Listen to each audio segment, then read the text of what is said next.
A warm welcome to day 2 of Baku. Today we are going to explore our beautiful country, Azerbaijan. She is Mrs. Nabad, our tour guide for the day. She gave us a small briefing as we settling up. We're going to visit a couple of places. Our first stop will be Candy Cane Mountains in the Hızır region. After that we are going to Beşparmak Mountain. Then again we will make a stop there. After that we are going to Guba city. We will visit Geçraş forest and we will have lunch there also. After that we are going to Şardağ. So Şardağ will be our main destination, let's say. And also some of you booked already with Laza. So you will go from Şardağ to Laza also. And if you want to, I think I haven't booked it yet. But if you want to join the others with the Laza tour, it is very beautiful, very green. If you love nature, you will love that tour with the waterfalls and stuff. It is very beautiful and fascinating. We have 90 minutes to our first destination. Baku is the capital of Azerbaijan and they maintain the city very neat and clean. I started this journey with a lot of expectations. I don't want to be just to see the places and take videos and come back. I want to learn more about their culture and the cities and the people. That's my motive in every journey. This is Courtyard by Marriott Hotel. See how beautifully is the hotel and its surroundings planned and maintained. We are here in the summer and it is so hot outside over there. I am not a solo traveler for this time. I have a friend with me. And I am traveling with a group. We have a tour package. So I have limitations to explore in my own ways. In my travel, I always like to walk a lot. If I am a solo traveler, I don't want to bother about anyone and I can go around the places and by walk itself I covered 10-15 kilometers in a day in my previous travel.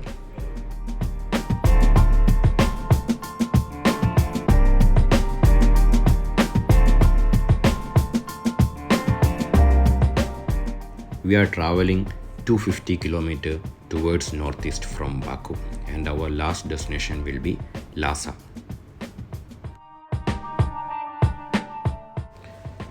We could see lot of traffic towards our opposite side.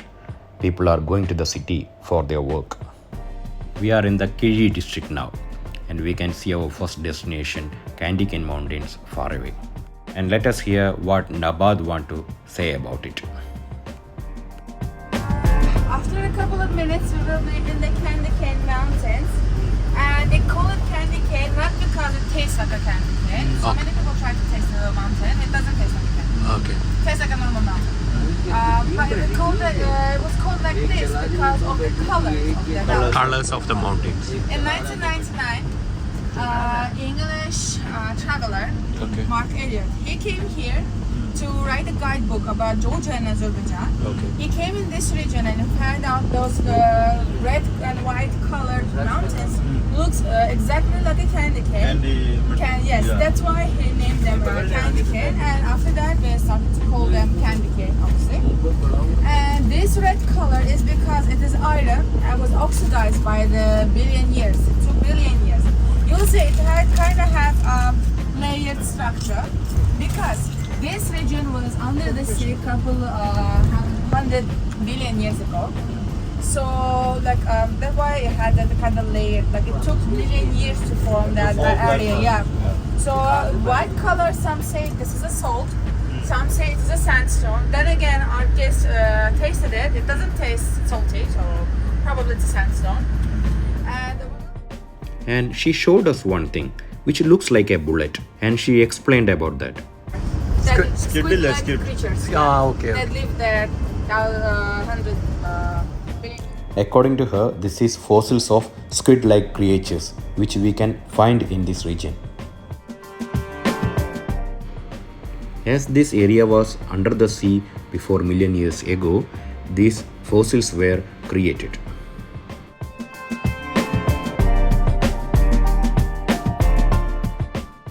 They just dropped us aside of the road and showed us a hill to climb. It is so hot out there and it is almost 11 o'clock. Some of our fellows were sitting inside the caravan only. Many of us started to climb, and it was a beautiful sight. A pink mountain with white layers lying very long around us. I could see some of them already climbed very up. They came before us with another toolkit, and I was embarrassed to see elder people was climbing up and we were struggling in the halfway. And we descended in 10 minutes after taking some pics and videos.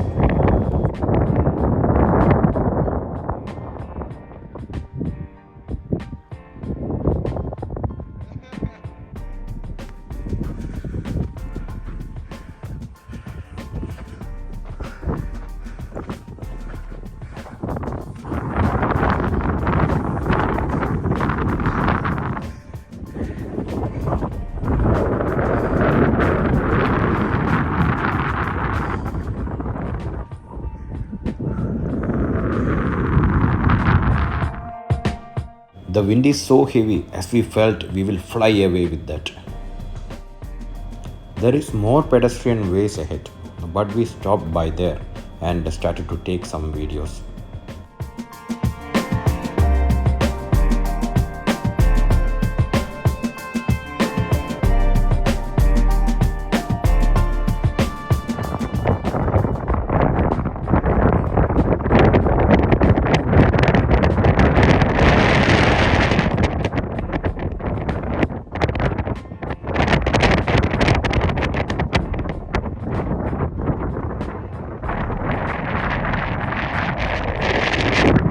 Descending also was a challenge because of the slippery and the way down is very dangerous.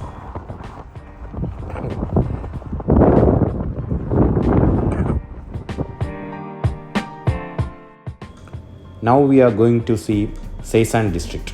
Over there Bush Burmak, which is called as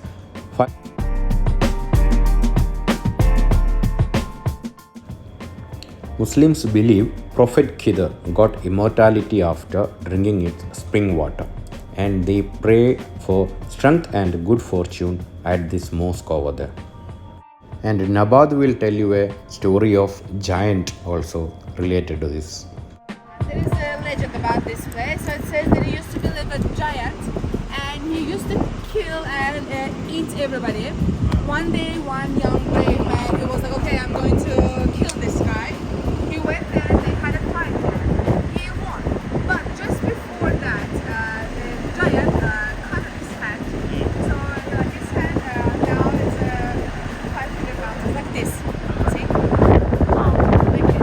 It is a famous place for the hiking and for the paragliding. But now it is super windy, so that's why they don't do anything here. Also, here we see they have a prophet visit, and they say that he found fountain of youth there inside of the mountains. He drank from that fountain. Now he's immortal. So that's one of the legends. That's why at the other side we have mosque and people coming here to pray. We call them that places here.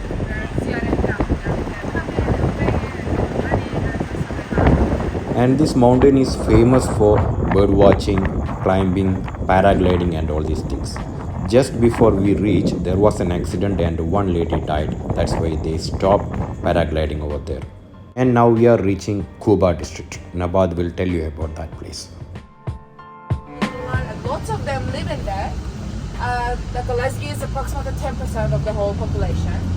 So we're getting closer and closer to the Greater Caucasian Mountains.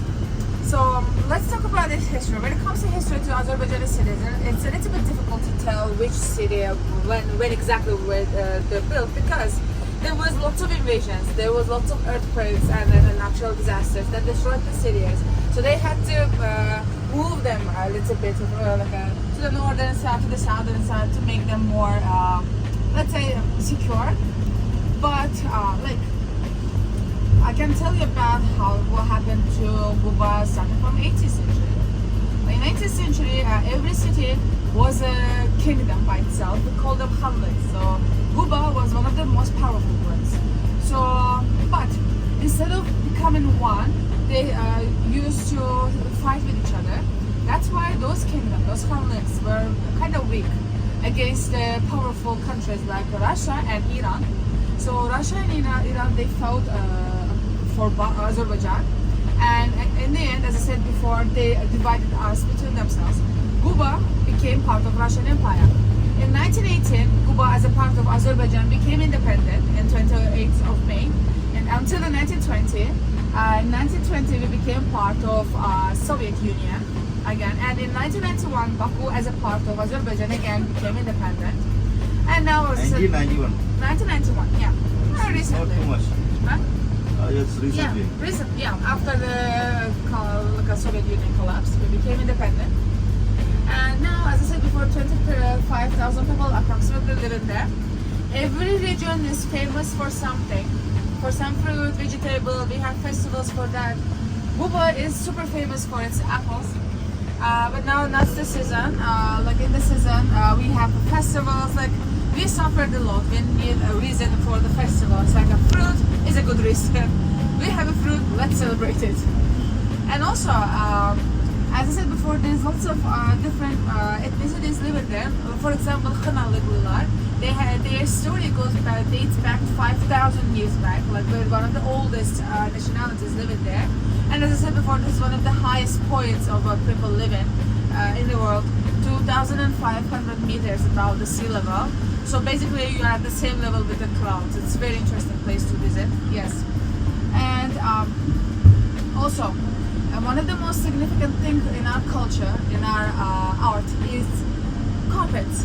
So we're very famous for our carpets. So just like carpets that were made in Cuba in 18th, 20th century. You can find them in big museums in the world, like in New York Metropolitan Museum, and like Britain in the Victoria and Albert Museum. You can find the chichi, which was made here in Cuba. So in Cuba, usually each region has their own significant color scheme, ornaments. You can distinguish Cuban carpets. They're kind of more dark colored. They use red color a lot. So if you see dark red colored carpet, mostly probably they were made there in Cuba region. After Kuba, now we are going to Kachrash forest. It's one of the most famous forests in Azerbaijan. And then again, this is the closest forest to Baku. So when we want to go to a forest to do a barbecue, kebab or something, we always go to Kachrash. You will see there is lots of restaurants, also places where you can do on your own your stuff. So This is Kachrash forest where we eat our lunch.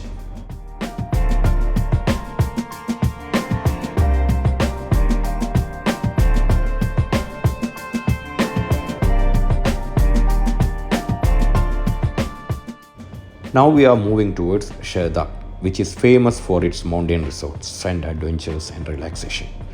Activities is there in both summer and winter.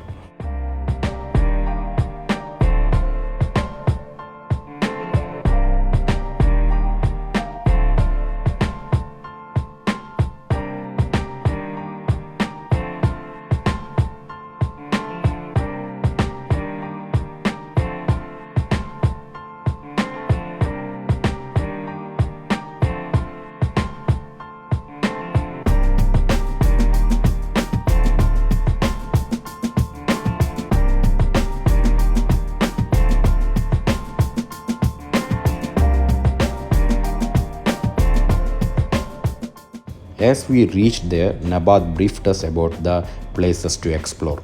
And there is an exchange where you can change your US dollar to local currency Manast, which will give you the best rate.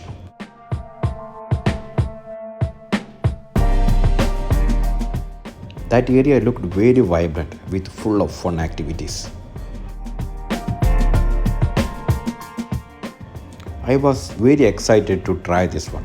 This is Sherdag Costa.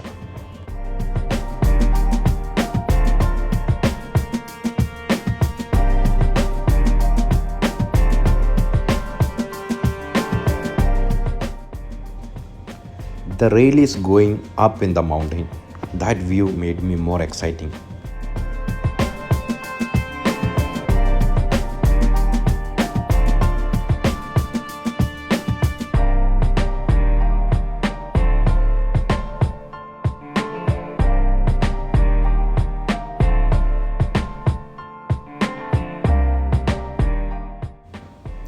It took me slowly on top of the mountain, and the nature around was so mesmerizing. The ambience, I felt like floating through the mountains alone, and it was a dream ride for me.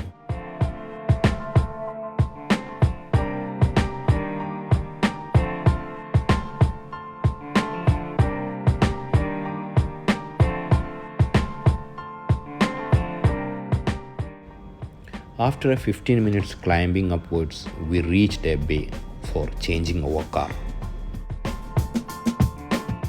Here again, we have a queue to catch another one. From here, it seems it will be a descending ride, which will be the thrilling part of the every roller coaster. But the same, as I sit, the speed was accelerating like anything. Then I realized that my mobile is not with me. Then I put my hand into my trouser pocket and tried to remove it with one hand, because with one hand I was holding the car tight not to fly away from this car. So I don't want to miss the video to my viewers how speed this car is going.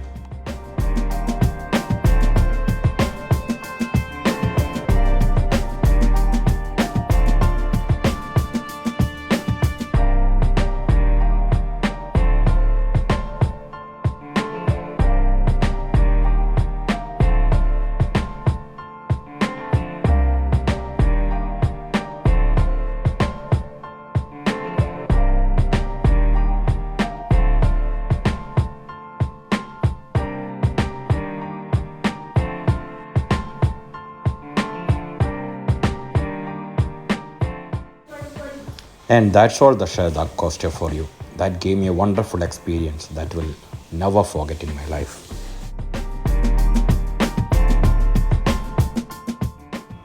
Now we are going to Lhasa from Shahdak.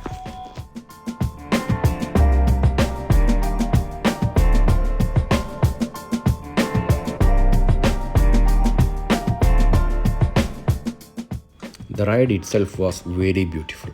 We were cruising through the mountains.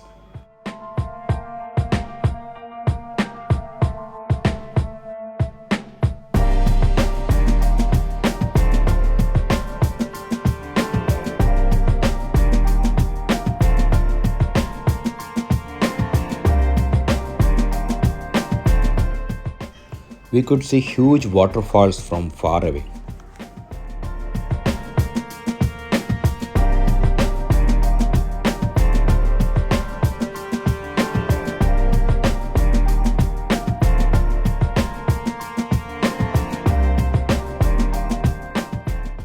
There was a stopover for 5 minutes to take the photos and videos.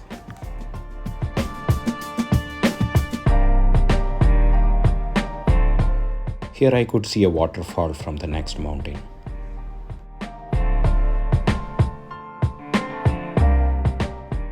As we proceed, some houses appeared, as it looked like a village. That is Lhasa community, which is famous for their hospitality and delicious cuisine like kebab and pilaf.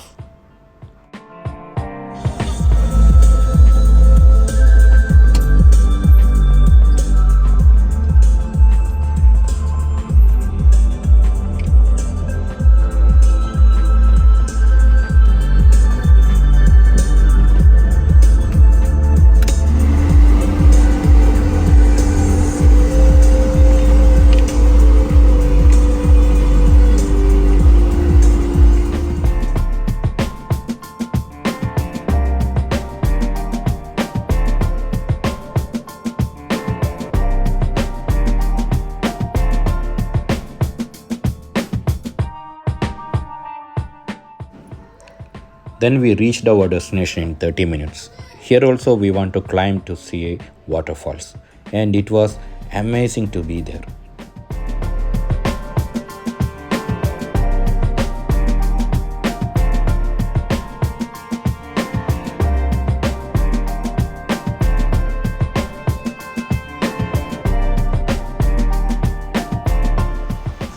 വെള്ളം വീടുന്ന ഇടുന്നോടാ.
And I really lived that moment. The sound of waterfalls felt like nature is singing in a rhythm.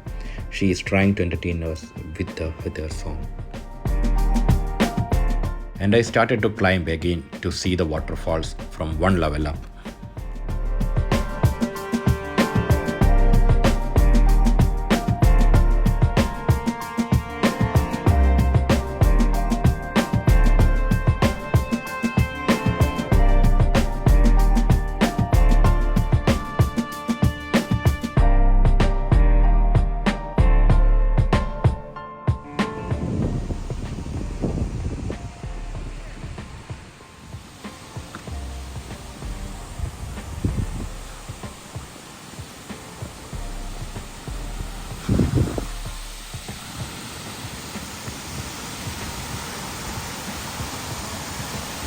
And there the view is even more better, and there is a small lake that will give you the best place to be.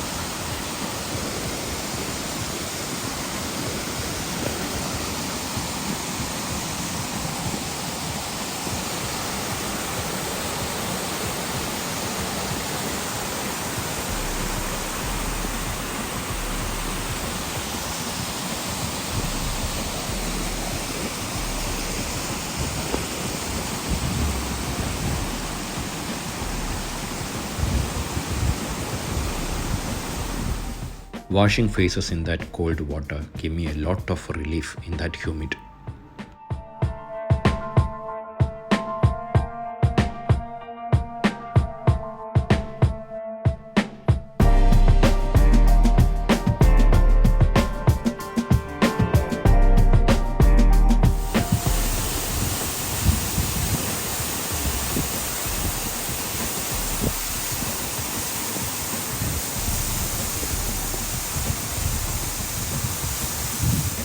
Spraying water from the top and sunlight from a side, which gave me a beautiful rainbow. We spent around 40 minutes over there and then left back to Shedak. From there to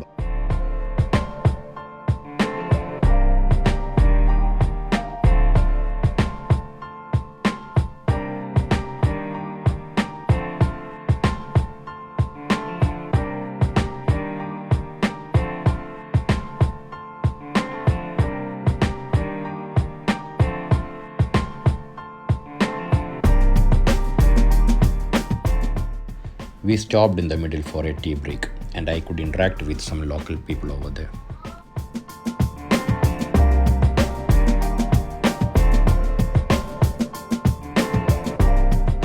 Those kids were complaining about their poverty. That's why they are there for the street seller.